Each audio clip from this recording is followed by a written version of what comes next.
आज आपण पाहणार आहोत एका शेतकऱ्याच्या फळबागेची यशोगाथा। ज्योतिराम ढोले हे पारंपरिक शेतकरी नसून जिल्हा परिषदमधील इरिगेशन खात्यातील निवृत्त कर्मचारी आहेत। निवृत्तीनंतर 1.5 ते 2 वर्षात त्यांनी तैवान पीक पेरू आणि लखनौ सरदार या पेरूची लागवड यशस्वी केली आहे आणि अर्धा एकरामध्ये फक्त 6 महिन्यात लाख रुपये कमवले आहेत। तर मित्रांनो, संपूर्ण व्हिडिओ पाहायला विसरू नका।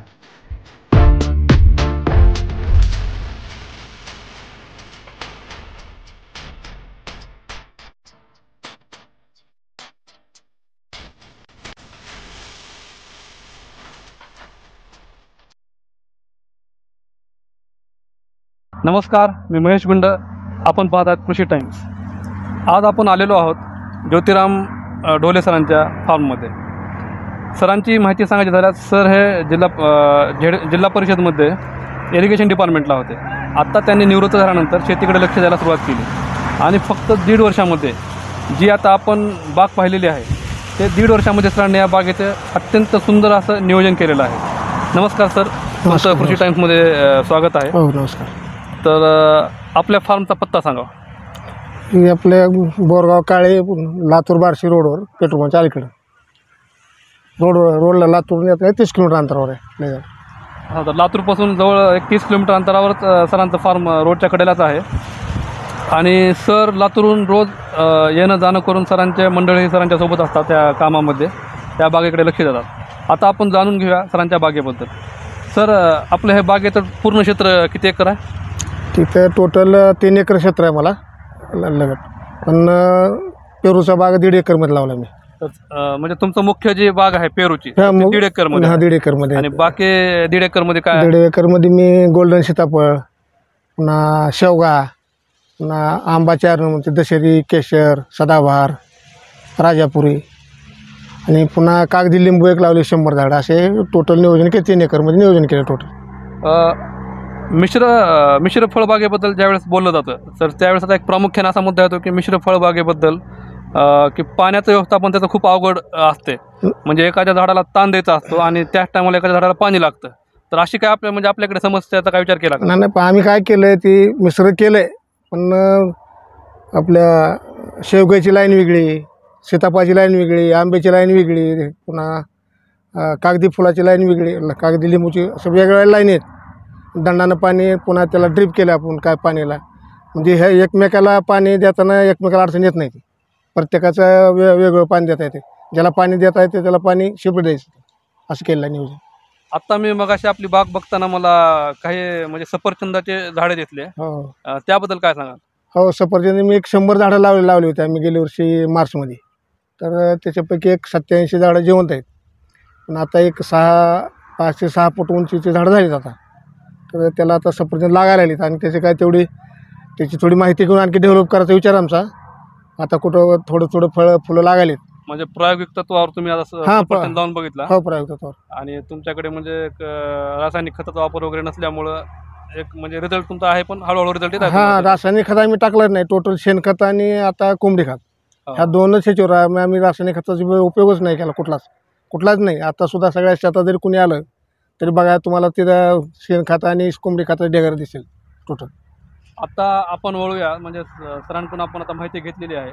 तर 1.5 एकरमध्ये जे क्षेत्र आता तुम्ही व्हिडिओमध्ये तुम्हाला दिसेलच, तर ते जांबाचं क्षेत्र पूर्ण तयार झालेलं आहे आणि जांबा आता म्हणजे सरांची एक जांबाचं सीझन सरांचं झालेलं आहे आणि बाकी 1.5 एकरमधलं क्षेत्र आहे की आता ते 1 वर्षभरामध्ये डेव्हलप होईल। तर आता आपण मुख्य सरांचं आता मुलाखती ह्या जांबाच्या बागेवर आपण घेणार आहोत।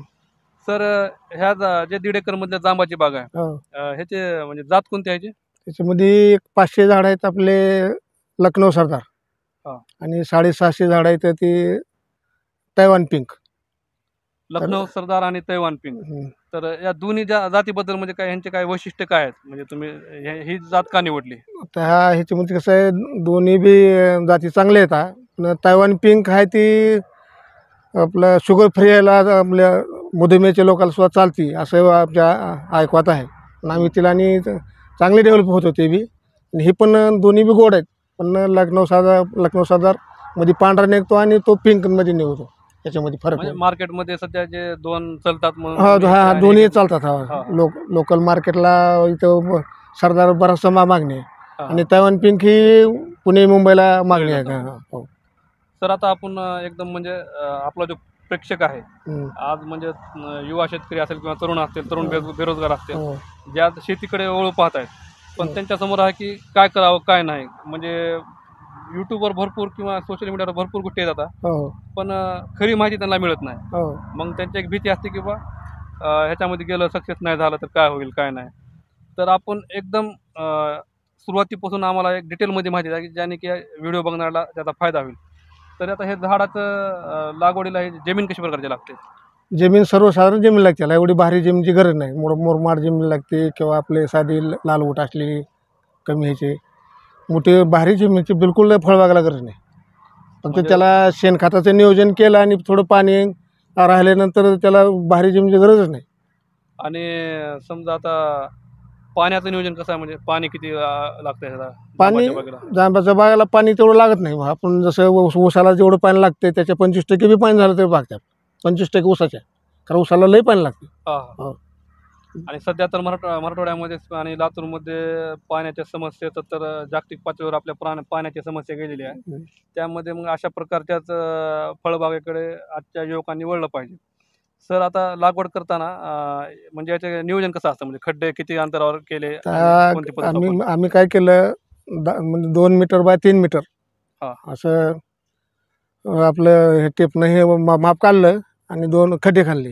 त्याच्यामध्ये आपलं एक प्रत्येक झाडाच्या ठिकाणी आम्ही एक अंदाजे 1-2-3 किलोचा अंदाजा एक शेणखत टाकले, 1-4 अशा उजळीनं टाकले म्हणा की. म्हणजे झाडाला पोस्ट मिळावं हा, म्हणून त्या शेणखत हा टाकलं. शेणखत शेणखताचा टाकला. त्याला बेस दिला. हा, बेस दिला आणि पाणी टाकून लावून टाकले. हा. आणि त्याच्यानंतर ड्रिप केली. त्याच्यानंतर पुन्हा आम्ही पाणी ज्यावेळेस जास्त असतं त्यावेळेस दंड केले तसे. हे दंड आहे तिकडे. हा. उन्हाळी जर वाटलं आपलं पाणी कमी पडायला तर ड्रिप केले. पुन्हा मी एक 2-3 बोर पाडलो. पाणी कमी जातं, इथे एक बोर आहे, वर एक बोर आहे. गेली वर्षी एक 700 फूट बोर पाडलो. तेव्हा ते नियोजन लागलं. आता सध्या पाणी ड्रीप असताना दंडानं पाणी द्यायची गरज आहे का? ना, दंडानं पाणी दिलं. आता मला अनुभवानं वाटतं की दंडानं पाणी दिलं झाड जास्त डेव्हलप होते. हा. हा. कारण पाणी कसं सगळ्या ठिकाणी भेटतं, त्यात सगळ्या पण जास्त लांबीपर्यंत भेटते. आणि ड्रिपनं कसं एकच एका जागेवर पडणार ते एक समजा एक फूट बाय फूटचं खोल लागणार. तर झाडाला मुळे हा ड्रीपनं फक्त झाड जगतं, मरत नाही. हा उन्हाळ्यामध्ये ड्रीपचा हा उपाय एकदम चांगला आहे. चांगला आहे. पावसाळ्यामध्ये तर पावसाच्या पाण्यावर झाड जगतं. जगतं. आणि नंतरच्या टप्प्यामध्ये मग दोन्ही पद्धतीचा वापर म्हणजे केला कसं आता ते झाडाची कशी, आता आपण जिथं ड्रिप आहे एका जागेवर, ड्रिप कसं असतं एका जागेवर आहे, पण तिथंच पाणी पडणार नाही एका जागेवरच. पण तिथंच एक हा, तिथंच खाली बी गेलं पण ती त्या झाडाला मुळे एक साईड नसती, चारी बाजूने मुळं असतात. आता हे आपलं कसं आहे, अनुभवातले हे सांगणारे म्हणते किंवा ड्रिपनं पाणी, पण ती झाड जगतं एवढं आहे. पण डेव्हलप जास्त व्हायला तर झाडांना मग आमचा अनुभव तो सांगतो. कारण त्या झाडाला चारी बाजूने मुळं असतात. तर ड्रिप आपली एका जागेवर आहे का, चारी बाजूने ड्रिप नसतो आपलं. बरोबर. नाही, हे बघा कुणी म्हणतं का ड्रिप करा म्हणतो आपण प्रत्येक ठिकाणी, पण नसतं ती ड्रिप. आपण ड्रिपचं पाणी एका ठिकाणीच मुळं फुटवर जाईल, किती जाईल, थोडं जाईल मुळ्याला पोट. पण चारही ठिकाणच्या मुळाला शेणखत बी भेटणार, ते चौकून टाकलं सगळं भेटतं. सर मग तुम्ही आता खड्ड्याचं आम्हाला सांगितलेलं आहे म्हणजे नियोजन. नंतर ज्यावेळेस तुम्ही लागवड केली तर झाडं किती जगली आणि म्हणजे त्याचं काय असं? बघा, माझे टोटल झाडामध्ये एक माझ्या अंदाजे 5% गेले होते फक्त, म्हणजे टोटल. मी लगेच लावली 1 महिना बघितला अंदाजा. मग त्याला एक काय म्हणजे मुळावरच रोग आला होता, बघितलं उपटून मी. त्याला गाठी आली, त्याला काहीतरी नाव आहे त्याचं, मला का त्यांना आठवत नाही. पण ते त्याच्यावर बॅक्टेरिया तयार होते आणि ती मग झाड डेव्हलप होतच नाही. म्हणजे ते रोपच तसे मिळाले होते? हां, रोपच त्याची एक आली त्याच्यामध्ये मिसळून, मग ती आम्ही काढून दुसरी लावली. तर टोटल आता ह्याच्यामध्ये एक 1150 एक आमचे टोटल एक 10 झाडं कमी असते, टोटल झाडं आहेत त्याच्यात. सर मग त्याच्यानंतर पुढचं नियोजन कसं असतं त्याच्यामध्ये? पुन्हा झाड एक आपलं थोडं 2-3 फुटापर्यंत वाढलं, ते एकच काढी, त्याला मग ते शेंडे कट करून टाकायचे टोटल. आम्ही शेंडे कट केले सुरुवातीला. शेंडे कट केल्यानंतर मग पुन्हा त्याला 4-4 फांद्या फुटल्या आणि ते डेव्हलप ती वर आल्या. वर 1-2-4 फूट आले की ती पुन्हा आणखी 2-4 पण पुन्हा कट केलं, डबल कट केलं. किती महिन्याला म्हणजे प्रक्रिया, म्हणजे समजा सुरुवातीची छाटणी आणि दुसऱ्या छाटणीमध्ये किती अंतर असतं? आता कसं ती फांदी झाड जसं आता माझ्या अंदाजा म्हणजे आमच्या अनुभवात तर एक 3-4 महिन्यानं लगेच आले ते. 4 महिने म्हणजे 3-4 महिन्याला 2 छाटण्या हां केल्या लगेच. आता ते बघायला तुम्हाला आहे ना सगळं, आता समोरच आहेत. हा झाडं कशी आकार सगळ्या आकाराने एक सारखे दिसणार झाड. हा मग आम्ही त्याप्रमाणे कट केलं. एकाला फाटा जास्त लांबला तर तो कट करून टाकला. मग तिथंच फाटा दुसरा फाटा फुटून. म्हणजे झाड चिटकल्यानंतर झाडाला डेरेदार करणं हा हे आपलं पुढचं म्हणजे हा काम त्याच्यामध्ये लक्षात हा घेऊन हा. की झाडाची उंची फक्त न वाढता तर त्याला छाटणी करून ते डेरेदार नाही झालं नाही पाहिजे. उंची वाढवायचं काय कामच नाही ना आपलं. छाटणी केल्यानंतर ती त्याचा फांदी मजबूत होती ना. दुसरी हा. फांदी आली मजबूत होती. झाडाचा बुड मजबूत होतं. मजबूत होऊन वरलं शेणा कट झाल्यामुळे झाड मजबूत होतो. हा, हा. आता झाड बघायला तर आहेत ना आपलं. तर बघा केवढं 1.5-2 वर्ष झाड आहेत आपली. हा. हा. आणि असं छाटण्या मग वर्षभरामध्ये समजा 2 ते 3 छाटण्या झाल्यानंतर फळाची सुरुवात म्हणजे आता आपण आता त्याने सांगते तर आता ऐकलं आम्ही किंवा 1 वर्षानंतर फळ धरा. पण आम्ही 1 वर्षानंतर धरलं. पण मी थोडं धरलं होतं. गेल्या वर्षी भरलं. मग बघावं म्हणलं कसं येते. मग चांगलं वाटलं. मग म्हणलं ठीक आहे एवढं पाहत नको काहीच करायला. आता आम्ही फळ धरलं. तर 1.5 वर्ष झाले बागेला आमच्या. आता फळ धरले. आता सध्या कळ्या बी आहेत. काय आपल्या सरदारला पेरू पण आता विक्री थोडं विकायला होतं. आणि आता भरपूर आता लिंबा एवढले आहेत. पुन्हा काही कळ्या आहेत.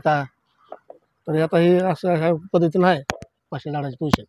बरोबर आहे. म्हणजे 1-1.5 वर्षामध्ये एवढी चांगली बाग आणि एवढं खोड वगैरे व्यवस्थित धरलेलं आहे. म्हणजे तुम्ही पहिल्या वर्षीचं पीक घेतलं नाही घेतलं. तर पीक नाही देता आणखी झाडावरच तुम्ही जास्त भर दिला की हा. आपल्याला वर्षानुवर्ष उत्पन्न घ्यायचं. हा झाडं आधी डेव्हलप करायचे आपलं. हा म्हणजे नगदीचा तुम्ही नफा बघितला नाही थोडाफार नाही तर झाड आपलं एकदा पक्क झालं की मग ते जास्त वर्ष चालू शकतं. हो त्याच भावनेतून तुम्ही ते नाही, बरोबर. पीक घेतलं नाही. हो.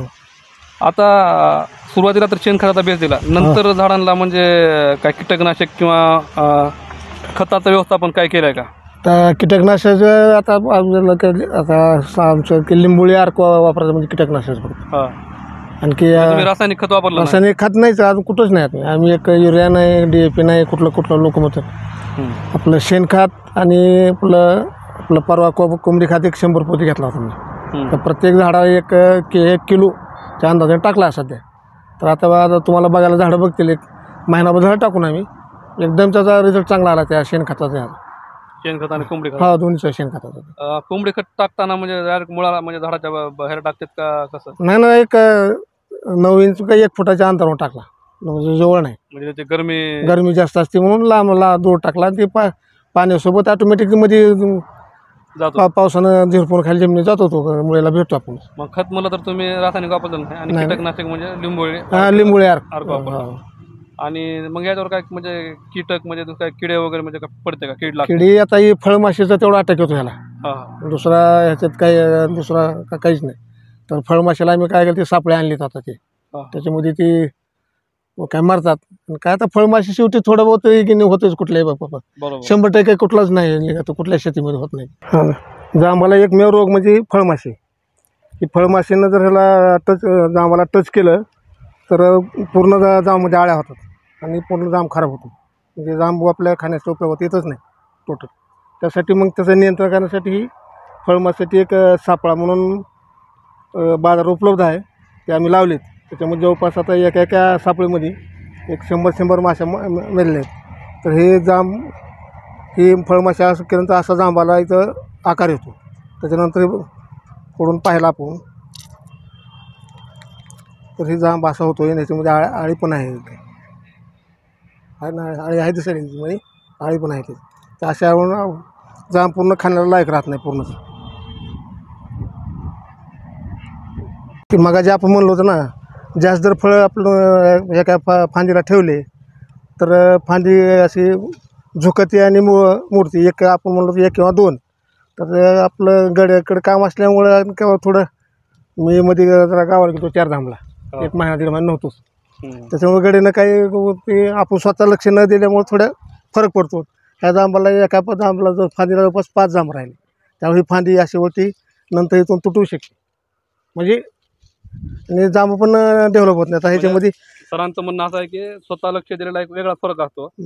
पूर्णपणे जर आपण गाड्याच्या जीवावर केला तर समजा हे छाटणीच्या वेळेस हे छाटणी राहून गेलेली आहे. जर हे स्वतः असले असते तर हे आज हे फांदी गेली नसते आपली. तर पुन्हा दुसरं म्हणतो किंवा एका फांदीला जास्त फळ होत. 1 मोठा होतो 1 लहान होतो. हे बघा ना भाई हे जांब मोठा राहिला. हा लहान राहिला. आणि हे फांदीला आपण करू शकतो. बरोबर. नाही आपण प्रॅक्टिकली बोललो आपण त्याच्यामध्ये योगानं आपलं बघायला पण इथं आलं नाही. आता जवळपास 1.5 वर्षामध्ये आता आपले फक्त जांबापुरतं जर बोलायचं झालं तर याच्यावर म्हणजे खर्च किती झालेत आपले? खर्च बघा आतापर्यंत मग आपलं शेणखत आणि हे खत म्हणजे जवळपास मी टोटल एक 60-70 हजाराचा शेणखत आणि हे दोन्ही मिळून घेतलं. आता कोंबडी खात्या परवा घेतला होता 100 पोते, तर मी जवळपास 20,000चं शेणखत घेतला ते कोंबडी खत. हां 20,000. आणि एक 40,000चा हे घेतला होता आपलं शेणखत विकत. म्हणजे शेणखत आता आपल्याला सुरुवातीच्या टप्प्यात लागणार होता झाड हां त्यावेळेस घेतला होता. त्यावेळेस ती सगळे आपले झाले. हं. आता नंतर आता समजा पुढल्या वर्षभराला किती शेणखत लागेल म्हणजे जास्त ते- एवढं लागायचं नाही. आता लागत नाही, पण मी आता तर माझ्याकडे 4 जनावर घेतलं मी. हम्म. एक म्हैस आहे, एक गावरान गाय आहे 2 आणि एक आपले जर्सी गाय आहे.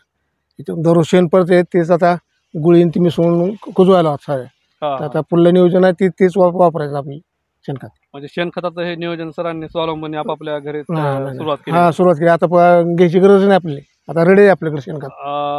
मग आता म्हणजे 60,000 त्याचे आणि हे दोन्ही मिळून 60,000. हां 60,000 आणि लिंबोळी आणखी लेबर वर्क सुरुवातीला आपलं खड्डे खाला एक त्या टायमाला एक 10,000 रुपये लागले होते अंदाजे लावणीचा खर्च टोटल. हां आणि पुन्हा हे फवारणी लिंबू सुरुवातीला ती बुरशी पडून मग थोडं बुरशीनाशक मारते त्याला लिंबू सोबत. लहान झाडं असताना किंवा कटिंग केले का त्यावेळेस ती बुरशी पडते ह्या वातावरण, मग ती बुरशीनाशक थोडं मारावं लागतं ते पण ह्याच्यामध्ये आहे आपल्या ऑर्गॅनिकमध्ये बुरशीनाशक. तर ती मारत होतो आम्ही. त्याचं एक 10-15 हजार रुपये ती एक खर्च झाला आतापासून वेळोवेळी. म्हणजे टोटल 80 ते 90,000 हे हां आपल्याला डेव्हलप करायला लागले टोटल बाहेर. आणि इथून पुन्हा यापुढे फक्त लेबर थोडाफार खर्च म्हणजे सीझनच्या वेळेस हां नाही हां आणि बाकीचं तुम्हीच काम करता. हां थोडं आम्हीच करतो काम. सर आता याचं म्हणजे नफ्याचं गणित कसं आहे? म्हणजे आपल्याला आता काय ह्याच्यातून या बागेतून काही म्हणजे नफा चालू झाला? आता नफा आता कसं ही एक अगोदर आम्ही सुरुवातीला सरदारची झाडं लावली 500. हां हां. ती नंतर तैवानचे 6 महिन्या नंतर लावली. म्हणजे तैवान आणि सरदारमध्ये 6 महिन्यात हां हां म्हणजे आता ही सरदारचा बाग आम्ही आता फळाला आला आहे, धरला आहे फळ. तर ते आता टोटल आम्ही आता डिसेंबरपासून आत्ताच म्हणजे एक 8 दिवसापूर्वीच त्याचं व्यापाराला विकलं लातूरच्या. बघू ट्रायल बेस. आता एवढं माल तुटून आपलं आमच्याकडे कसं आहे, मुलगा बी इंजिनियर पुण्याला असतो. हां हां. नको मी एकटाचा आणि गडी काय करू एवढं नियोजन होत नाही. हां. मग रोडवर बसून काय विकले आम्ही तुम्हाला सांगायचं म्हणजे. तर दररोज 1,000-1,500 विक्री व्हायची इथं. पण माल एवढा करणार 1-2च काय चालली. मग रोडवर एक भाव जास्त आला पण आपल्याकडून माल जास्त जातो. माल जायना नाही वाटवायला. आता तुम्ही बघितलं का? हां तिथं तसं व्हायला लागलं. मग ते व्यापारी एक लातूरचा एक माणूस आला भेटला असा जाता देतो.